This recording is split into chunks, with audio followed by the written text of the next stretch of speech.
တင်းညံဆိုရင်အရက်တောက်ပြီးတောက်ပြီးရင်းဖြစ်ကြတော့ကိုပဲပြင်းမိနေပါသလားဒါပေမဲ့လွန်ခဲ့တဲ့နှစ်ပေါင်း80-80ကျော်ကမြန်မာရိုးရာတင်းကြံမှာအခုခေတ်လူငယ်တွေအံ့ဩတွားရောက်လောက်ပုံနဲ့အေးချမ်းတဲ့ဒလေးတစ်ခုရှိခဲ့မှုပါတယ်အဲ့ဒါကတော့ဘင်းလို့ခေါ်တဲ့ဆေးကြောက်ကိုအပန်းဖြေစရာဖြစ်ပေါ်ပေါ်တည်တည်သုံးဆွဲခဲ့ကြတဲ့တမိုင်းကြောင်းပါပဲရွာဒီပြင်းထန်တဲ့အပူချိန်ကိုအန်တုဖို့ရှေးလူကြီးတွေဟာဆေးကြောက်ကိုနှိုးခဲ့တကားရီအုံးလို့နဲ့စနစ်တကျဖြောဆက်ပြီးတင်းညံဘင်းဖြိုရီဖြစ်တောက်တုံးခဲ့ကြပါတယ်ဒါဟာရန်ဖြစ်ဖို့မဟုတ်ပဲတဏီကုံရေပက်ခံလို့အေးပတ်တာကိုကာခဲ့ဖို့နဲ့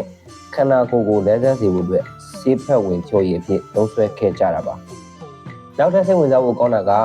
တင်းညံရဲ့တင်ငေဒဖြစ်တဲ့အမုံလုံးကြီးပေါ်ပါပဲအဲ့ဒီခေတ်ကအမုံလုံးကြီးပေါ်မှာပင်ခဲလေးတွေထည့်သွင်းလုံးပြီးတော့အချင်းချင်းဆန်းတော့ကျူးမွေးခဲ့ကြပါတယ်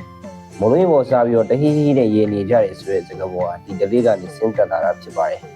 အဲ့ဒီခေတ်ကအတင်းညံတွေမှာအခုလိုခေါင်းကိုယ်အသေးပြောက်များတဲ့ရံပွဲတွေသိမရှိခဲ့ပါဘူးဘာလို့လဲဆိုတော့ဆေးကြောင့်ဟာလူကိုရန်လိုစိတ်မဖြစ်စေပဲအေးချမ်းတဲ့ပျော်ရွှင်မှုကိုသာပေးစွမ်းနိုင်လို့ဖြစ်ပါတယ်ဒါကကျွန်တော်တို့ရဲ့မြမလူအဖွဲ့အစည်းမှာတကယ်ရှိခဲ့တဲ့တင်ကောတောက်ရဖြစ်တဲ့တမိုင်းကြောင်းတစ်စိတ်တစ်ပိုင်းဖြစ်ပါတယ်။ဘုဒ္ဓချိန်တော့တင်းရဲ့အဖိုးဖွားတွေကိုပြန်မေးကြည့်လိုက်ပါဦး။